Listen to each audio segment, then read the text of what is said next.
Hello everyone, welcome to Come Sit at My Table and welcome to our countdown to Christmas. As many of you know, we are doing a video every day this month through Christmas Eve.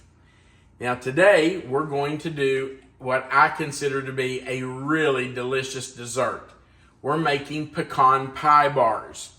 Now you might ask yourself, why would I do pecan pie bars rather than just a pecan pie? Well, I love pecan pie. But the truth is that pecan pie bars made in a 9x13 pan will serve more people. So if you're having guests at your house for Christmas, this will serve more people than if you just make a pecan pie. Also, you can cut this into bars, into squares or rectangular bars that are easy for people to pick up and eat. So it's not really what I would consider a finger food, but kind of, sort of. So, we're going to get started making our pecan pie bars. Let's talk about what we're going to use today to make those. We're going to start with 1 1/2 cups of all-purpose flour. Now you can see I do not have that measured out. That's because one of our subscribers just within the past few days said that they have a hard time knowing how to measure out the flour. And they just wanted to know if I would show how I do it. So I'm going to do that today, and we'll do that in just a minute. Let's go on with what we're going to use. We're also going to use 1 stick of butter, and that's at room temperature. It is softened. And we're going to use 1/4 cup of light brown sugar. Now those 3 ingredients, the flour, the butter, and the light brown sugar, are going to be blended to make our crust. We will bake that crust, and then while that crust is baking, we're going to whisk together 3 eggs, 3/4 cup of light corn syrup. And this is 0 grams of high fructose corn syrup, so this is okay for you. You're safe using this. We're also going to use 3/4 cup of sugar. We're going to use 2 tablespoons of melted butter, 1 teaspoon of vanilla extract, 1 3/4 cups of chocolate chips. And notice I said chocolate chips. I didn't say milk chocolate or semi-sweet because that's up to you. I'm using milk chocolate because I just like them a little better, but you're welcome to use whatever chocolate chips you want. And then we're using 1 1/2 cups of pecan pieces, because you really can't have pecan pie bars without pecans. So yes, you need to use pecans. All right, we're going to get started blending our crust. Let's get started. I should have mentioned that this recipe is in our cookbook. It is on page 412. So if you have our cookbook, you can turn to page 412 and follow along as we make this recipe. If you don't have our cookbook, there will be a link in the description box right under this video where you can click on the box. It will expand, and our link to our Amazon store with the cookbook will be right there. Okay, let's get started. So I'm going to show you how I measure out our flour. Now, sometimes you'll have a recipe that says packed flour. If you do, then you're going to pack that in. But if it doesn't say that the flour should be packed, you're just going to scoop it into your measuring cup, take a knife, and level it off. So there's 1/2, and we need to do 1 cup. So I'm just going to take my scoop, and I'm going to put it right in there. Notice I did not pack it in. I'm just letting it fall loosely in there. And then I'll take my knife. Just make sure that's all in there. And now I'll just take my knife and scrape right across the top. And that's our 1 cup. Okay. So that's a total of 1 1/2 cups. And it was not packed in. It was just put in loosely. Okay. Now we're going to put in our 1 stick of softened butter. It's at room temperature. And this is 1/4 cup of packed brown sugar. So I did pack it in. I heaped it up, and then I packed down as much as I could get it packed, and then I leveled it off. So that's the difference in packed and not packed, just loosely spooned in. And you should not pack in flour unless it specifies for you to do that. So I'm just going to use my blending fork, and I'm going to blend in that butter with the flour and the brown sugar. And it will take a minute to get this all blended together.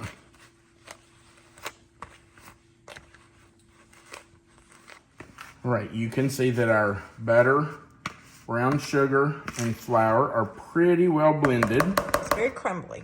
It is very crumbly, and you can still see pieces of butter in there. See that piece of butter? And that's okay, because this is all going to get pressed into our sprayed 9 by 13 dish. So we're just going to put it right in there. And by the way, you're probably thinking, well, that's so crumbly, there's no way that can make a crust. Let me show you something. If you take a handful of it and squeeze it, look at that. So it does come together as a crust. It will be fine. You just want to spread it out. Now, if you want to use a fork to do this, you could use that blending fork. Melissa, can you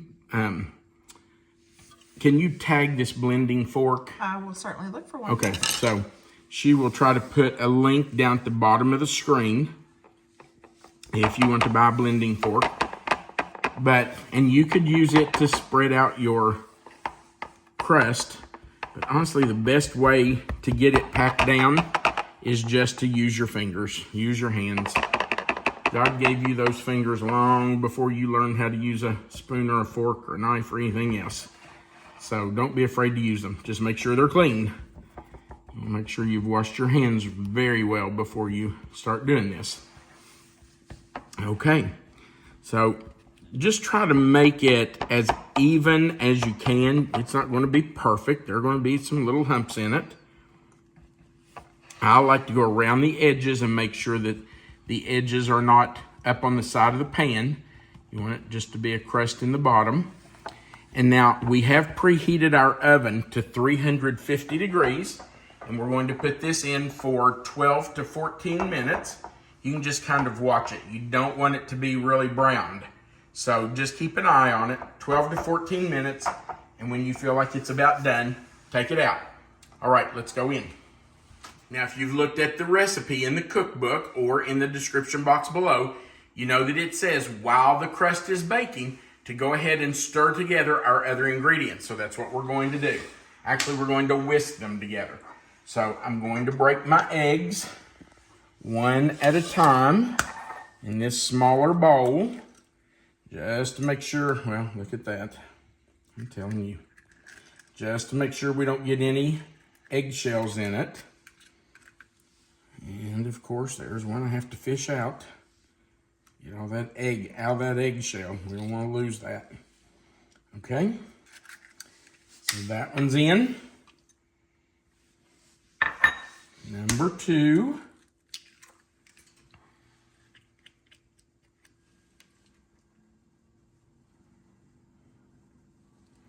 Okay, and number 3.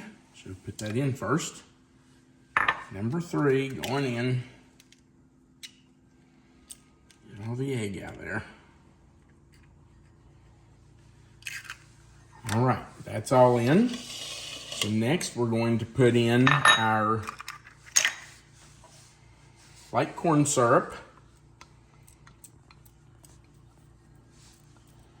If you want to, you can spray this measuring cup, spray your measuring cup with nonstick spray.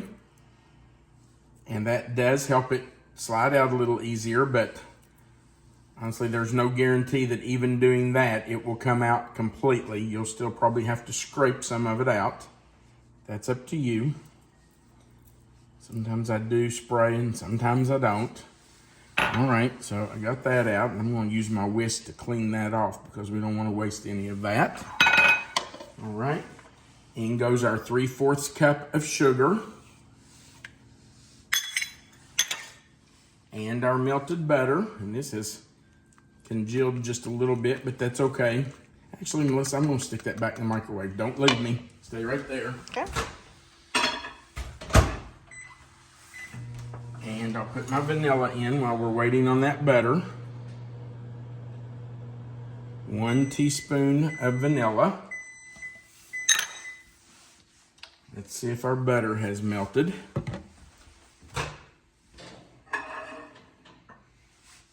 Pretty good. All right. So we're going to mix those together, whisk them together before we stir in our pecans and our chocolate chips. Now someone might be thinking, what's the difference in milk chocolate and semi-sweet chocolate?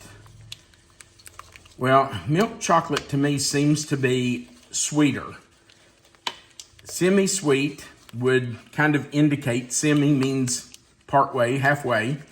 So it's kind of halfway between milk and dark chocolate. So milk chocolate is your sweetest chocolate. Semi-sweet's in the middle. Dark chocolate is the darkest. Now, with the chocolate chips, it reminds me a lot of a Derby pie. It does, you're right. And someone might ask, could I leave out the chocolate and just, well, I'm telling you, I don't know what happened to that. That's a Pioneer Woman whisk, and that didn't work too well. I'll have to write to her and let her know that. Let me grab another one. So, someone may ask, do I need to use the chocolate? What if I just want pecan? You can do that. I would suggest that you increase the amount of pecans if you're going to leave out the chocolate. And maybe increase it, I'm going to say an extra cup and a half of pecans. That'd be up to you, whatever you want. But it's really good with the chocolate in it. And Melissa's right. It is very reminiscent of a Derby pie with the chocolate chips in it. So that's entirely up to you, but this is how we make it. We do add the chocolate in with the pecans. So in go our chocolate chips, and in go our pecan pieces. I do want to show you the pecan pieces. I do not chop those up small. I take pecan halves and break them in half most of the time. You can see that's about half of a pecan half, because I want to see and I want to taste those pecans in a pecan pie bar. So don't chop them up too small. Now, would you want to leave them whole, like a pecan half? Well, I guess you could. I've never done that. I guess you could. The only thing for me is I think it would make it kind of hard to cut it without tearing up your pecan pie bars. That's the reason that I always break the pecan halves in half. But that's entirely up to you. If you want to crush them, grind them, I don't care. You can do that. You do it the way you want to. This is your dish. This is your pecan pie bars. Just our recommendation. That's just how we do it. I'm just showing you what we do. Okay, now this is ready, but we have to wait for our crust to come out of the oven. And it has about 3.5 minutes or a little more. So we'll wait for that to come out and then we'll pour this on. Our pecan pie bar crust is ready. So we have taken it out now and we're adding in our pecan pie filling. We're just going to put that right on that hot crust.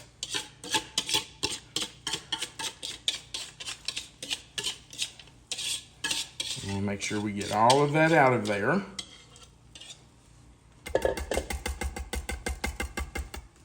Get rid of that. Now we'll scrape this, because we want all that goodness out of there. Okay, now we just want to make sure that we have nuts and chocolate all the way to the corners. We don't want anybody to be shorted. And when you dump it in like that, it kind of tends to go to the middle. So just move it around a little bit if you need to, it's okay. And now we are going right back into that same oven, and we will bake this for another 25 to 30 minutes. Don't overbake it. If you do, it'll be dry. All right, in we go. Our pecan pie bars baked for between 25 and 30 minutes. I should have taken them out just about 2 or 3 minutes sooner than I did, but I'm telling you, they look wonderful. Don't those look good? Look at this. Yum. Ooey and gooey. Ooey and gooey. Delicious. All right. This is the part I always look forward to. All right, babe. Here you go.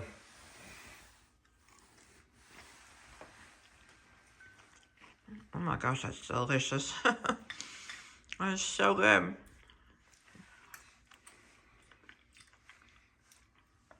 Oh.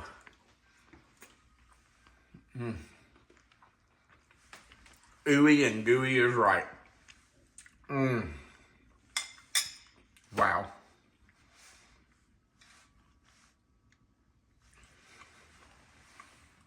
I think I mentioned earlier, you can cut back on the chocolate if you want to, or not put it in at all. It would be more traditional pumpkin pie without it. No, this is not pumpkin pie. Oh, what did I say? Pecan pie. Pecan pie. Sorry. It would be. This is more like a derby pie. But you could even just cut back on the chocolate if you don't want so much chocolate in it, because the chocolate is very prevalent in this. Of course, you can taste those pecans, but you can do whatever you want to. Leave the chocolate out if you want to. Put some extra nuts in. That's entirely up to you. I'm telling you, it's pretty daggone good, just like it is. That's really, wow, really good. that's good. And it's nice that it'll feed more than a traditional pie will, too. Yeah, that's exactly what I was thinking. It's nice that you can cut this into squares or little rectangles, and it will feed a bunch of people. Where a pie, you might get 8 servings out of it. So this does really well. We hope you'll give it a try. Remember that right under this video is a description box where you'll see the title of this recipe. If you'll click anywhere inside that box will expand. You'll find the written recipe right there. Melissa always puts it there for you. You'll also find our contact information, and you'll find a link where you can order our cookbook. Also, right under this video, there's a place for you to click the like button. We sure would appreciate you doing that. The more people who click that thumbs up, the more YouTube puts us in the rotation, I guess, the more our video comes up for people to see. So we would appreciate you doing that. Also, we'd appreciate you clicking that subscribe button if you've never done that before. That little notification bell beside of it and the word all, that just joins you to our channel so YouTube can notify you when we put up a new video. And there's a place for you to leave a comment. So we would love to hear from you. We love hearing from our subscribers. Feel free to go down there and just type us out a little comment. We'd love to hear from you. Thank you so much for watching. We hope you're enjoying this Countdown to Christmas series. We're having a good time doing it. We hope you are having a good time coming along with us. We want you to remember that you are always welcome to come sit at my table. We wish you a Merry Christmas. Have a good day.